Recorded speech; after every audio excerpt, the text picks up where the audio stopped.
Hi, I'm Chike Coleman, that's Chuck Koplinski, and we're back for another week of talking about movies. Chuck writes for the Illinois Times, is that right? Yeah, how long have we known each other? About 5 years now. No, I don't think it's been 5, but okay. You don't know what I do. I would say that I do, I just can't remember the title. Illinois Times, yeah. Yeah, I was right, okay. Keep going. And so, last week, Chuck and myself had a... I also write for the News Gazette, you know. Yeah, I know you write for the News Well, Gazette. you're not going to mention that. Don't choke, man. I'm trying not to. Okay, I'm going to leave you alone. You just do your thing. All right, can we reset? No, we're not resetting. We're going. We're going? Okay. So, last week was Oscar weekend, and... Yes. Go ahead. Well, I don't know what you're laughing about, Chuck. Oh, I know what I'm laughing about, and you know what I'm laughing about as well, so go ahead. Well, yes. Last week was Oscar week, and in the tradition of whatever our tradition was last year, which was that we... This is the second year of a tradition. Second year running for a tradition. Yes, okay. We decided that it would be a brilliant idea to place a bet as to how many Oscar picks we could actually get right. We decided. Okay, it was my decision. Okay, good. Okay. And last year I won by, I think, 7 picks. I think that's an exaggeration, but go ahead. I'll let you have it. 7 or 4, one of the two. 7 or 4. Somewhere in that realm. Let's go with 5. 5 We'll then. cut it in 5 the middle. picks is what I want. Somewhere within that realm. And I won last year, and Chuck was so gracious, he took me to lunch. I didn't think I had a choice, but go ahead. This year, things went on a bit of a change, because apparently Chuck has a Oscar-picking prowess that I was not aware of. Because this year, he beat me 14-23. Correct. Now, keep in mind, there are 24 categories in the Oscars. That means he only missed 1. And I don't think that has anything to do with me being a good prognosticator of this. I think that was just a predictable year, really. I mean, when you look back at it, I mean, if you know, unlike some people, you watched all the signs and were paying attention, this was an incredibly predictable year. Okay, so you're saying I wasn't paying attention now. I don't know what you were doing on some of them, quite frankly. I don't know where you were at, but your picks are your picks, and that's what it was. Well, see, the hard part is I don't know where to find the short films that are nominated, though. Well, but that's... How do you guess those? 'Cause I've seen them. But where, though? They play over at the Art Theater. Oh, that's right. They do play those at the Art Theater. Yeah, they play them at the Art Theater. But no, when you pick David O. Russell as Best Director, I don't know what we were thinking there. I mean, even though I liked that film and I thought it was the best film of the year, yeah, you had I a little knew he wasn't going to win. You knew it was Gravity the entire way? Yeah. Okay. But yes, I lost badly, which means I now owe him lunch of some kind. I foresee chili dogs in your future, so be ready. I've actually never had chili dogs, so that's an intriguing prospect. All right, okay. Yes. So this week we're reviewing 3 films, and I want to start with Non-Stop, starring Liam Neeson and Michelle Dockery from... Is that the Downton Abbey? lady? Yes. Yeah, because I don't watch that show. I was told she's on that show. Lupita Nyong'o. Do you really want to mention her? Not really. She only had 5 seconds in the entire film. Yeah, obviously she must have done this before 12 Years a Slave because, yeah, she's there and gone. There and gone, yeah. And I believe we have Julianne Moore in that film as well. You believe? Yeah, you believe. I know. You know, you've asked me repeatedly who I would like to meet, and she is at the top of my list. I think she's wonderful in more ways than one. I think she would be an incredibly sweet and genuine person that I'd love to interview someday. She actually pulled off a pretty good performance in this film, I thought. I thought everyone was fine in the film acting-wise, I mean, for, you know, it being what it is. Yeah, we should talk about the plot first, though. Good luck with which is Liam Neeson plays an air marshal who is on a plane. And he has some problems. He's an alcoholic. He's an alcoholic. And haunted by a bad event in his past. Yeah. And basically what happens is he gets a text from someone saying, if you don't give me $150 million, I will kill everyone on this plane. Nope. Well, actually, no. A person every 20 minutes. Yeah, kill a person every 20 minutes. Yes, that's correct. And so then the clock starts, and Neeson has to do some considerable detective work to try and figure out who is going to be the person who that money needs to go to and why they want it.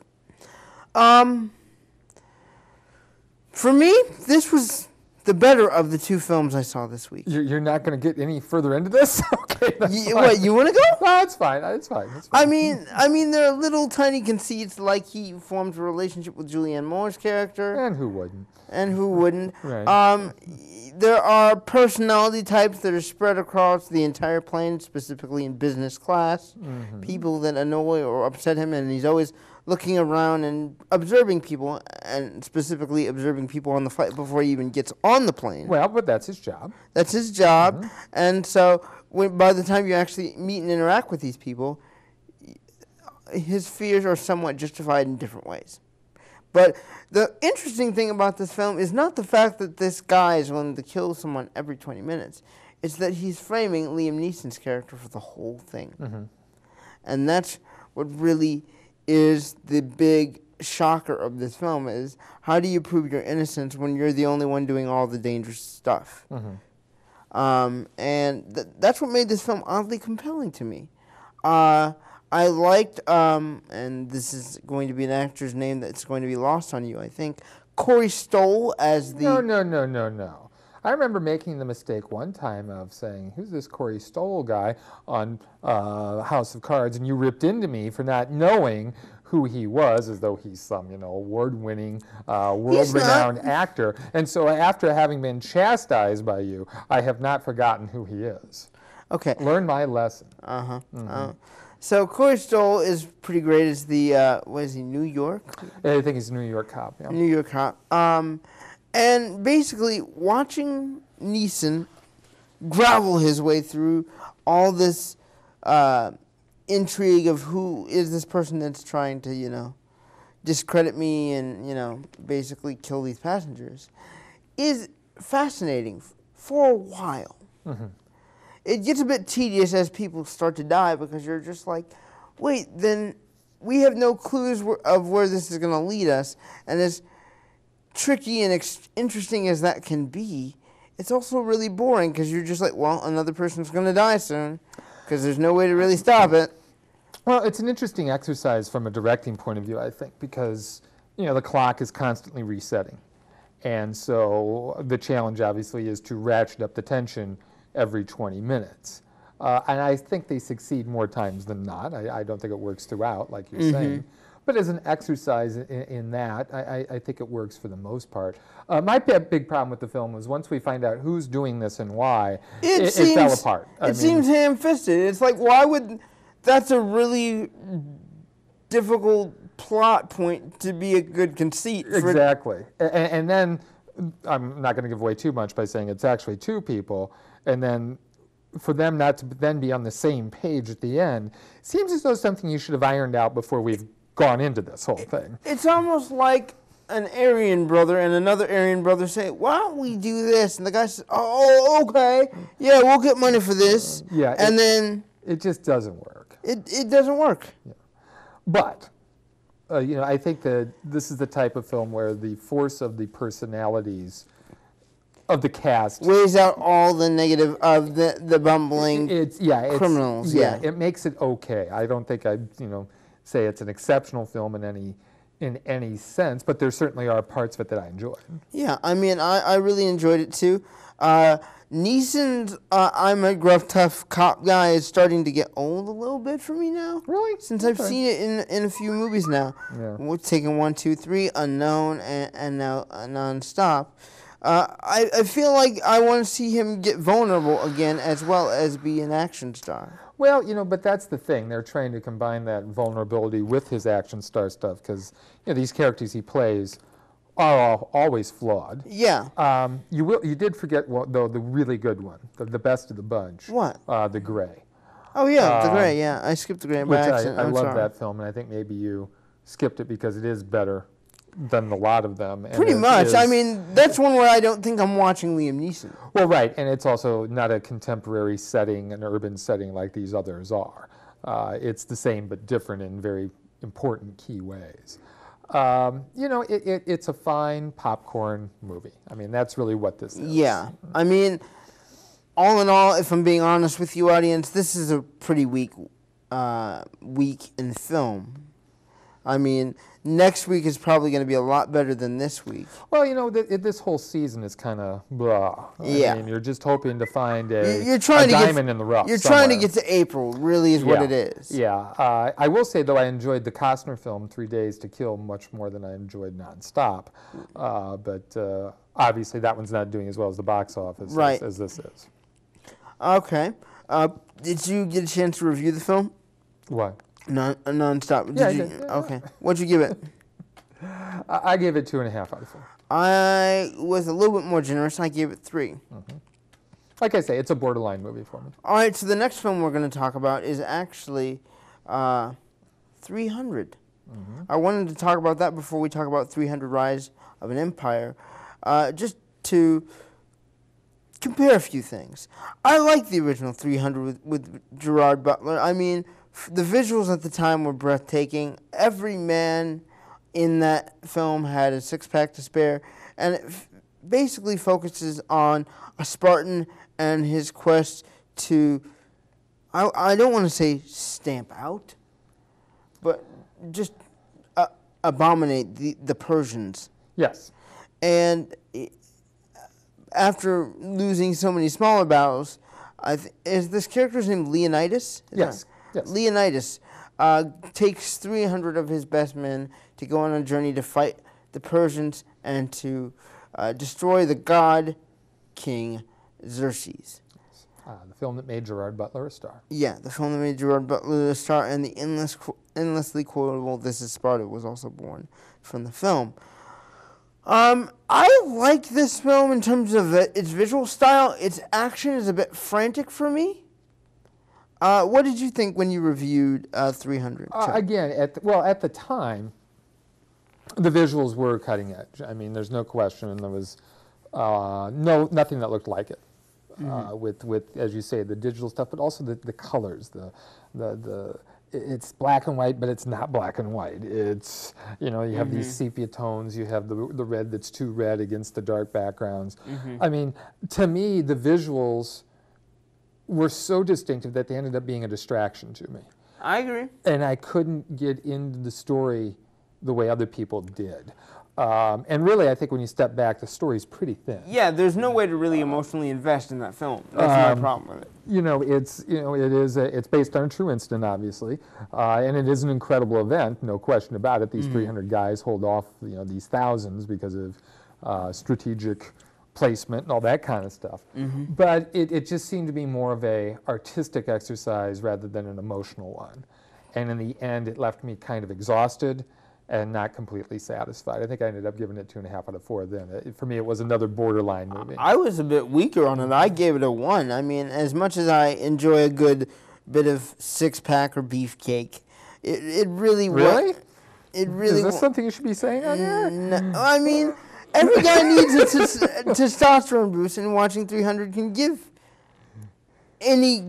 Like, if a person's not very aggressive, if they're more passive like I am, every once in a while, if you watch a really good bloody action movie, you're like, oh yeah, I want to go party with Spartans and destroy things. It makes you feel good. In contrast to that, though, I just saw 300: Rise of an Empire. And it was the most shallow, empty experience I could possibly imagine. Despite having actors in it that I actually regard as good people. Like Sullivan Stapleton, I think is his name, and he was in the television series Strike Back. They got the same actor who played Xerxes in 300 to come back for this sequel, prequel, present day kind of thing, because this 300 Rise of an Empire is sandwiched between 300 and then it becomes its own sequel in the latter half of the film. Right. It's kind of a flashback, but then it picks up after the battle of the first one. The timeline is kind of screwy. Right. And really, if I'm being bluntly honest with you, there's nothing in this film that really makes me say, oh, this franchise is completely redeemable now, or it's on its way to redemption. I didn't really feel that. I would disagree a little bit as far as there's being nothing there. I think Ava Green being there is the whole show. And not just because of her sexuality, but just the character she plays and the way she approaches She's it. fearsome and she's cutthroat, and I liked her, but she wasn't enough to hold the movie together for me. No, but I'm saying at least she's there. If she weren't there, then it would really tank? be nothing. Okay. I think. One thing I really did like was the flashbacks to her character. I really felt her pain. She's the only person who I felt like I could emotionally connect to. Like, okay, I know your story, so I feel bad for you, and I'm not rooting for you to win, but I'm not rooting for you to lose either. I'm hoping you get to a compromise. And there is a scene that you're kind of hinting at where she almost gets that compromise in the most weird way possible. And I that may be the one scene where I was like, okay, that makes complete sense to me. You know what, though, and you know, as we speak, I mean, this is only the second day the film's been out, but I know they were talking that this is trending to be like 40 million this weekend. I don't know where they're getting their numbers. Obviously, they do pre-screening polls and they look at advanced ticket sales and things like that. But I think that there's enough teenage boys out there, who are really going to enjoy it. Yeah, you know, so. I don't know where they go with the story after this, if there is another film in the series. And it seems like they're leading towards that, but I don't know what they'll do with that if they do, because it doesn't really seem like there's anything left except for we can't spoil that. There didn't seem to be a big urgency to make this. I mean, how long? Like it's about 6 or 7 years between 6 films. or 7 years, yeah. So, you know, who knows if they do another one, how long they'll wait. I can understand why this is popular. Right. But I'm going to say something really brazenly blunt here. Spartacus did it better. Spartacus, the TV series, did this concept better where you have the men who are gladiators and they're trying to essentially fight off a villain, and that's it. Spartacus did it better because you had more time to invest in the characters. In this film, you have about an hour and 40 minutes to do so. And it's not enough time to care about the outcome of the film. I just didn't care. I felt it was extremely lifeless. But you seem to be much more equipped with... No, not much more. Like I said, I liked her. That was it. Who's not going to like her, though, considering what we get to witness her doing towards the end of the film in the massive amount of carnage she's inflicting on the Athenians. Just watching her do swordplay is just like, oh, that's amazing. Like, look at the way she's spinning and she's slashing and destroying all these people. And it's horrible yet genius at the same time. And there is one other actor in this film I want to give a bit of a shout out to, who I've known about for a while. His name is Jack O'Connell, and he plays this character, I think, called Callisto, and he is the son of one of the soldiers. And I should mention here, all of the soldiers are basically farmhands. They're not trained to be soldiers. They're people who had to basically volunteer to take down this threat. Had to volunteer. Yeah. It's like, if you don't volunteer, we're not going to win this one. And I like this actor, and he's showing up later this year in an Angelina Jolie film about a track runner. I forget what the movie's called, but it looks strangely compelling, and he actually didn't do too bad of a job here. Sullivan Stapleton is always going to be a good action actor, but I don't know if this is going to give him the stardom push that he was hoping for by being in this sequel to 300. I think it's a weaker film, and I really think that, you know, Frank Miller can write better than this. I really do. I mean, considering he wrote The Dark Knight Returns, come on. And Sin City, which was great, or at least I thought so. Did you like Sin City? No. Okay. I want to spend the last couple minutes here talking about The Walking Dead because it's the only thing that binds Chuck and I together other than movies, and how much we're furious with this television series is it's just a stagnant amount of just anger that's just holding in place. I don't know if it's anger as much as disappointment. Okay. What do you feel about The Walking Dead these days? I feel as though it's out. Boy, I'm tongue-tied here. overstayed its welcome. Yeah. If the second half of this season has gone nowhere, and I have lost interest almost completely. And there was one plot twist that came about that made no sense to me as well, that upset me. I think they're just abusing the loyalty of the fans. I was going to say abusing the audience trust, yeah. And to the point to where I'm about ready to bail on it. And I haven't heard that, though, in the media, and I wonder if other people are feeling the same other than just you and I. I know that there are lots of fans out there on the forums that are really disappointed with where the show is going. Okay, because I don't read the forums or anything, so I just read the IMDb forums. That's my best indicator of, what people are thinking. Still 16 million people watch it a week, so. Well, but you know what I'd be interested to see, though, is, and I don't know how the ratings work these days, does that rating take into account when you are recording it on a TiVo device? Yeah, it does. Okay, so I wonder how many people then are actually watching it or have given up and are deleting it without watching it anymore. Yeah. Because things are already set in advance to record. My whole thing is that the only way to save The Walking Dead as a show is to go back and show me, how did it all start? That would be good. Or we just need to have... Or just give me Morgan as the main character and kill off Rick. Well, I think we just need an end game. I mean, we've reached a point where let's end this. They've introduced the end game, though, haven't they? Well, then we got to get to it. I think they have. Who knows? I think that... I mean, they've introduced it, but have we gone back to it? And that's the part of the problem I have with this half season. For the audience who isn't in the know, the plot twist in the end game that we're speaking of is, how did this all start? And someone within the new group set knows how it all started. I don't think he's actually going to live to actually be able to tell anyone. We'll see. I really strongly doubt it. The other character that I have a lot of problem with, you don't seem to like Beth and Daryl together as a group coupling. I'm okay with them. But what are they doing, though? As long as she's not whining about booze the next time I see her. My whole thing is, I really don't like Chandler Riggs as Carl. He's overstayed his welcome for me. He's just this little whiny kid that just can't really seem to understand that, you have to be smarter. You can't be bitter at your dad for,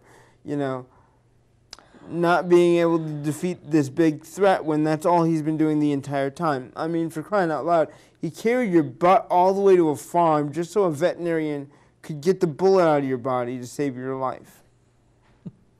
I mean, come on. Well, again, it's a petulant teenager and they don't see things as they are. It's just a shame that you have to deal with a petulant teenager when the world is coming to an end. Timing is everything. Yeah, timing is everything. Right. Do you think Rick should die, though? That's my one question to you. You know what? Or if he lives... that would be an interesting twist. Or if he lives, how would you repurpose him? I think that he is repurposed. I think the last time we saw him, I think there was hints that he was. But the problem with the show, the way it's structured now, is that once you're interested and they have an opportunity to build some momentum, they go off to a different set of characters. And I just think the structure of this is killing it. Maybe they are repurposing him. I don't know until we go back to it. I don't think we've had enough time to actually see the level of growth that Rick could display and say, okay, I'm going to take a back seat now and let somebody else lead. Well, I think that's what they were trying to do in the prison. But then circumstances occurred that didn't allow him to do that. Yeah. Which is really sad. I also want to know what's up with Maggie. We haven't seen her a lot this season at all. We've seen Glenn pine for her. Right, and she's frantically looking for him. They're frantically looking for each other. But beyond that, I want to see these characters grow as people. And my problem is I saw a bit of growth with Beth. I saw a bit of growth with Daryl. A bit of growth with Michonne, and that's it. Mm-hmm. Everybody else has kind of stayed stagnant. Even the little girls are still just so stupid. Well, they're little girls. What do you expect? I'm taking the little girls to task because they almost killed a baby. Well, again, they're little girls, and the way they've been taught and the things they've seen, it didn't seem out of the left field to me. Okay. You know. So what's coming out next week at the movies then? Need for Speed, the film with Aaron Paul from Breaking Bad. And why are you asking this? You know what's coming out. Well, there's Need for Speed. There's Veronica Mars, I think, next week. Let me see. Yeah, here. Veronica Mars. That's what I mean. Why are you asking me? You know what's coming. I ask you for my own humor. Oh, and isn't The Great Budapest Hotel coming next week? It doesn't get to us until the 28th. It'll be in the big cities next week. Not till the 28th. But then we don't get it until 28th. Oh, well, that's a shame. I'd love... So it is what it is. I'd love to see The Grand Budapest Hotel, which is the newest film by Wes Anderson. So for next week, I'll be reviewing Need for Speed, and barring that I can watch it in time, I also want to review Veronica Mars, and I want to take a stab at one other film next week, which will be Lars von Trier's Nymphomaniac Volume 1. Sounds good. All right, so until next time, I'm Chike Coleman. That's Chuck Koplinski of the Illinois Times and the News Gazette, and we will see you later.